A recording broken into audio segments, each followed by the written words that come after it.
La política, ¿no? Se mete también la ideología en una película, en lo que a priori es un entretenimiento, pero claro, tiene un montón de tela para cortar detrás, con toda la historia que tiene Mulan en particular. Bueno, vamos a hablar con Patricio Giusto, que es director del Observatorio Sino-Argentino, especialista en China. Te damos la bienvenida a todo el equipo de La Voz de la Ciudad. Patricio, ¿cómo estás?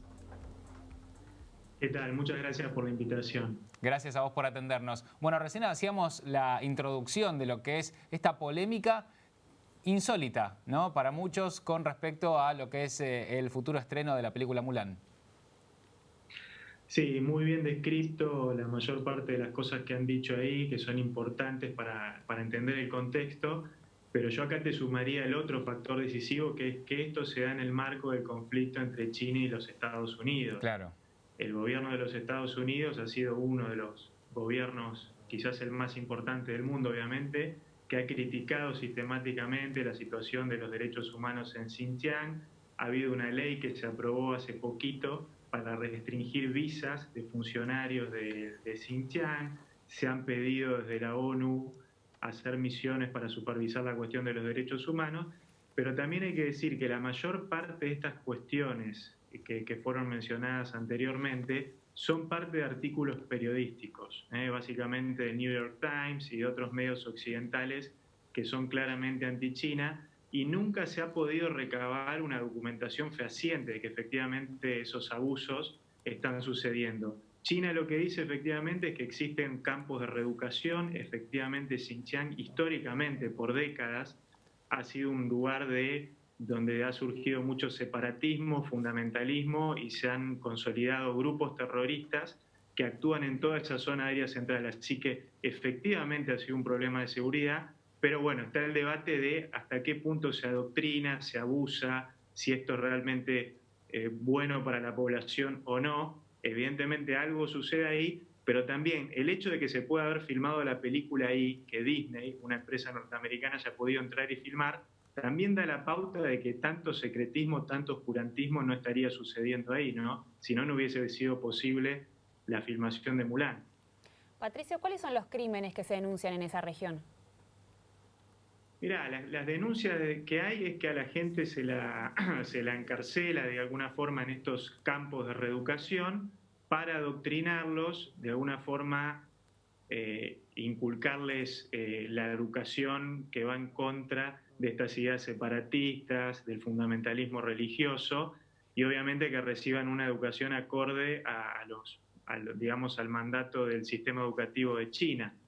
Pero fíjate que si vos vas a esa región, yo no tuve la oportunidad de visitarla, pero conozco gente que sí ha ido como turista. Por eso te digo que si bien hay mucha seguridad para ingresar, uno puede ir y visitar y pasear. La gente conserva su cultura, tiene una comida particular que tiene que ver con las costumbres musulmanas, tienen su idioma también, que es la lengua uigur. Son 10 millones de uigures que viven en esa región, pero obviamente hay familias que están en el exterior que dicen que han sido separadas, que hay parientes que han sido separados de la familia y metidos en esos campos. Esas denuncias están, y se conocen en el exterior. Obviamente esto no se difunde dentro de China. Patricio, ¿vos creés en este caso que puede haber llegado a existir, que puede haber existido alguna oferta, y lo pregunto simplemente de conspiranoico, alguna oferta, alguna tentación de parte del gobierno de China para que Disney justamente vaya a rodar allá? ¿O fue simplemente porque era una locación en teoría semejante a la de la historia de Mulan? Porque los críticos dicen montañas así o paisajes de ese estilo hay en otros lados del mundo. ¿Hay algo más por atrás de la decisión de Disney?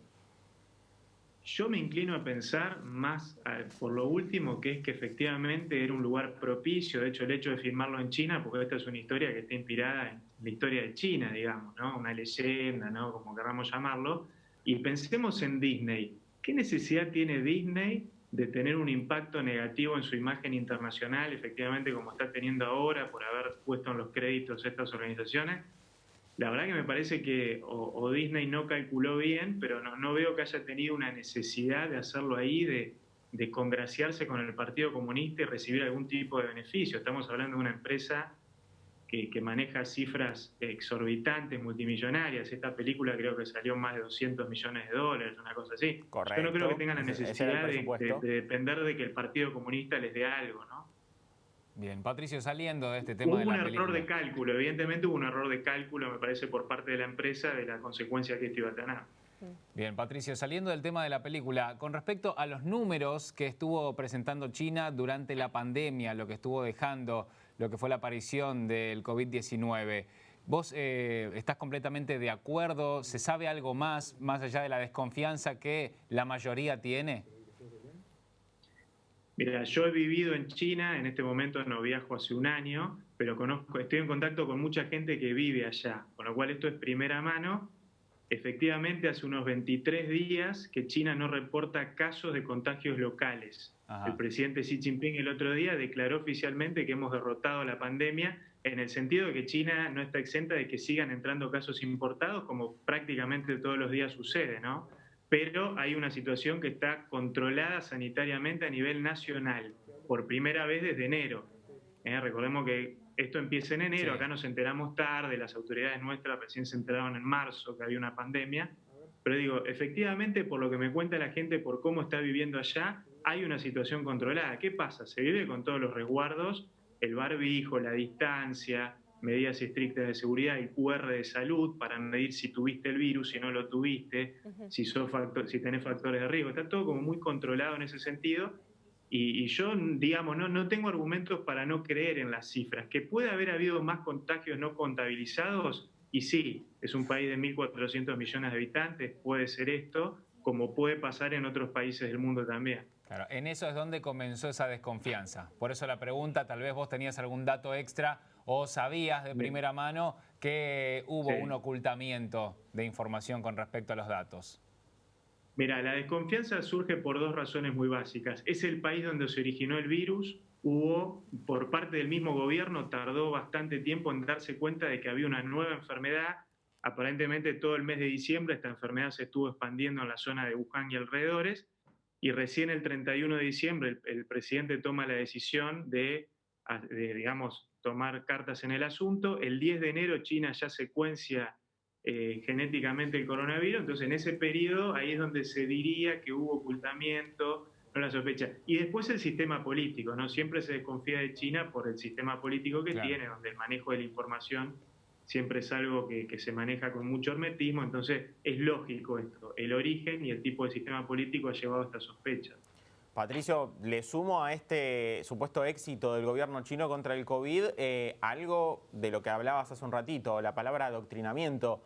La obediencia cívica es muy diferente en la sociedad china que en la sociedad occidental. O sea, el gobierno en ese caso baja una orden, baja una norma, baja una ley y a nadie se le ocurre salir a decir no me parece tan así. No sé qué opinas vos.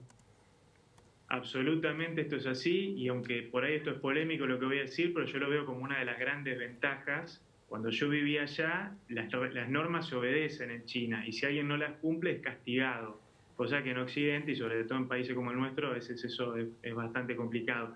Sin duda que esto que decís vos estás dando en el clavo, ha sido una ventaja importantísima, pero que no tiene tanto que ver con la capacidad represiva del Estado. Estamos hablando de 1.400 millones de personas. Hay efectivamente una cultura organizacional muy distinta a la que hay en los países de Occidente. Fijémonos en Estados Unidos, el desorden, 50 gobernadores haciendo 50 cosas distintas, la gente alguna obedeciendo, otras no. Tiene que ver con la cultura, porque Estados Unidos es una economía, es un país muy importante, y fíjate lo que sucedió. Digo, para salir esto de los países como los nuestros que tenemos otros problemas. Entonces, claro, evidentemente eso fue un factor clave para que China pueda controlar la pandemia. Bien, empezamos hablando del boicot a Mulan, después nos metimos con la pandemia, con las ideologías. Patricio, hicimos un paseo por todos los temas. Te agradecemos por tu tiempo y te mandamos un abrazo.